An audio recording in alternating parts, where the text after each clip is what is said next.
Hey there, thanks for tuning in.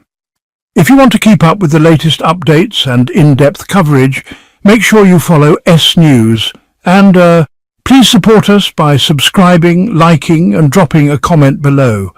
It really helps us to bring you more stories like this. The Houthis have sent a final warning to Saudi Arabia and the UAE and, well, a deadline has been set. The United States has declared 0 hour in the Red Sea. The Houthis have issued a final warning to Saudi Arabia and the UAE, giving them a specific deadline to stop their actions. At the same time, the United States has declared 0 hour in the Red Sea, while Sana'a deploys reconnaissance teams to monitor developments. Meanwhile, joint U.S.-Israeli plans are underway to end the war in Gaza and secure the release of all detainees. Trump is working to prevent a major disaster in Gaza, blaming the Palestinian movement for stealing aid trucks. Europe is pushing to open crossings and break the air blockade on Gaza. The political struggle is honestly starting to look like something out of Game of Thrones. Tel Aviv is postponing some really critical decisions, and well, tensions between the UAE and Israel are definitely escalating. This is putting their normalization agreement at serious risk. We are now seeing Syrian politician Sharaa openly aligning with U.S. interests, calling for Israel to back off from Syria. But you know, Tel Aviv is standing firm on its demands when it comes to southern Syria. The United States continues to pressure Arab countries financially, with Trump sticking to his America First motto. American nuclear submarines have reached Russian borders, and, Putin has responded pretty bluntly. If war is imposed on us, we welcome it. India has also struck back at Washington's threats by strengthening its ties with Moscow. The conflict between Washington and Sana'a had entered a ceasefire phase just months ago, but behind-the-scenes tensions, well, they continue. So, according to Reuters, after the Houthis announced a missile strike on Ben Gurion Airport using a hypersonic Falcon 2 missile, Israel actually shut down the airport. An Israeli newspaper reported that, despite having pretty limited military resources, Yemeni fighters still managed to pose a real threat to the U.S., with missiles nearly hitting sensitive targets. This forced Washington to stop bombing and agree to a ceasefire with Sana'a. That same report also said a Yemeni missile penetrated U.S. defenses and came close to hitting a U.S. aircraft carrier. Now that carrier is out of service, and honestly, it'll take more than a year to repair. This triggered a state of emergency in the Pentagon and the White House. So meanwhile, Yemen's Operations Coordination Center in Sana'a issued warnings to ship owners heading to Israeli ports, stressing that violating the maritime blockade declared by Yemeni forces could lead to sanctions, including banning passage through the Red Sea, Bab al-Mandab, the Gulf of Aden, and the Arabian Sea. Any location within Yemeni range could be a target, according to a statement published by Sky News. In a serious regional escalation, a top official in Sana'a issued a strong warning to Saudi Arabia and the UAE, threatening missile strikes if provocations continued. Hizam al-Assad, a member of the Shura Council in Sana'a, said on X, "Our missiles are aimed at Tel Aviv, but our eyes are also on Abu Dhabi and Riyadh." He added that any internal movements backed by the Gulf Coalition would be met with devastating Haidari strikes. Yeah, things are getting tense, and it seems like everyone is on edge, waiting to see who moves next. From the heated Red Sea to Gaza, sources revealed that Netanyahu and Trump are supporting a comprehensive deal for Gaza. A ceasefire in exchange for the release of all detainees, the departure of a few military leaders from Gaza, and transferring control to independent figures under Arab and international supervision. The plan also includes completely disarming the Palestinian movement while maintaining Israeli control over the buffer zone. It would also allow Israel to intervene militarily if threats to nearby settlements emerge. An Israeli paper reported that Tel Aviv presented a new proposal to mediators to push forward prisoner exchange negotiations. However, the Palestinian movement rejected returning to the negotiating table under current conditions. Israeli officials warned they are considering painful military options, along with pushing to annex the perimeter area and establish buffer zones to protect settlements. On the humanitarian side, Trump told Axios he's working on a plan to get food to Gaza residents and expressed concern about reports of famine, but he also accused the Palestinian movement of stealing and selling aid. He refused to say whether he supported a full deal over a gradual one, saying only, "You'll see soon." So, the situation is complicated, and honestly there's a lot of uncertainty about what comes next for the people in Gaza.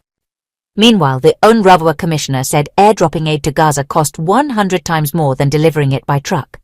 He urged political will to open the land crossings and emphasized that people in Gaza are starving and there's no way to address the famine without access.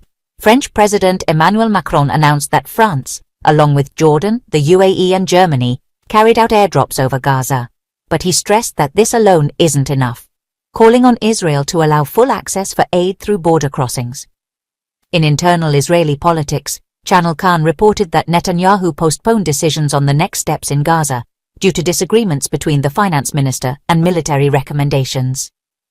Internationally, China's foreign ministry issued a statement reaffirming its full support for the Palestinian people's right to establish an independent state and to reclaim all Palestinian territories. Everyone's watching closely, and the pressure is mounting from all sides, but real solutions still seem pretty far off. Finally, from Abu Dhabi to the Syrian-Israeli front, the U.S. 3. Media, UAE and Israeli flags together. Middle East political map with focus on UAE and Israel. As for UAE-Israel relations, Israeli newspaper Yedioth Ahronoth reported that the Israeli Foreign Ministry asked most of its embassy staff in Abu Dhabi and the consulate in Dubai to leave the country with their families due to a serious, unspecified security threat. Israel's National Security Council also issued stricter travel warnings for its citizens regarding the UAE. The Foreign Ministry refused to comment, only saying it does not publicly address such matters. Syrian President Ahmed Al-Sharaa appears to be aligning his stance with the goals of Washington and its allies. He expressed confidence in Al-Sharaa's sincere intentions to build a stable Syrian state that includes all groups in society. Meanwhile, former Israeli Prime Minister Ehud Barak pointed out that the ongoing Iranian threat is a common concern shared by both Washington and the Arab Street. He emphasized that real security in Syria can only be achieved through inclusive partnerships among its diverse communities. On the topic of relations with Tel Aviv, Barak said that Al-Sharaa does not consider Israel an enemy. However, Israel insists on the establishment of a demilitarized zone in southern Syria as a condition for its own security, despite the reassuring messages coming from Damascus. Switching from Syria to the global economic front, the United States continues its trade wars. President Donald Trump signed an executive order raising tariffs on exports from dozens of countries, including several Arab nations.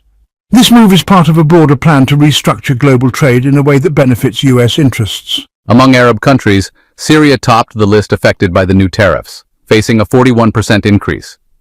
Iraq followed with 35%, then Algeria and Libya with 30%, and Tunisia with 25%.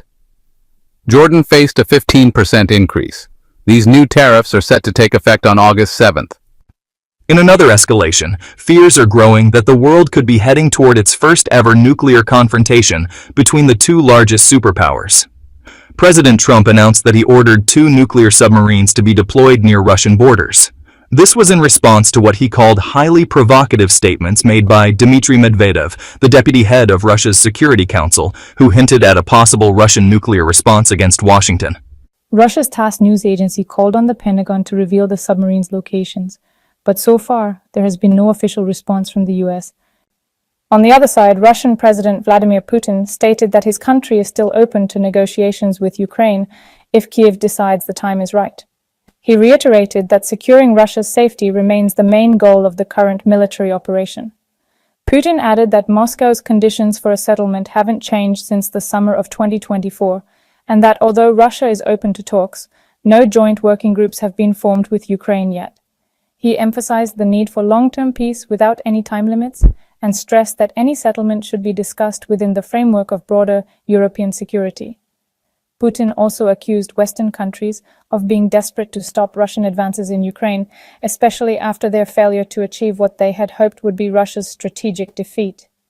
In a significant military development, Putin revealed that Russia's new hypersonic missile system Urshnak has entered mass production and is now being delivered to Belarus. He also confirmed that Russian forces are advancing on all front lines in Ukraine. Meanwhile, Bloomberg reported that India has officially informed the United States it is no longer interested in purchasing U.S.-made F-35 fighter jets. Instead, India prefers to focus on joint development and local production. while India publicly cited support for domestic industry as the reason. Many experts believe this decision is a response to Trump's threats to raise tariffs on India over its trade relations with Russia. Finally, thank you all for listening. We really appreciate your time and support. Don't forget to follow S News and keep an eye out for future videos. Please subscribe, like and comment.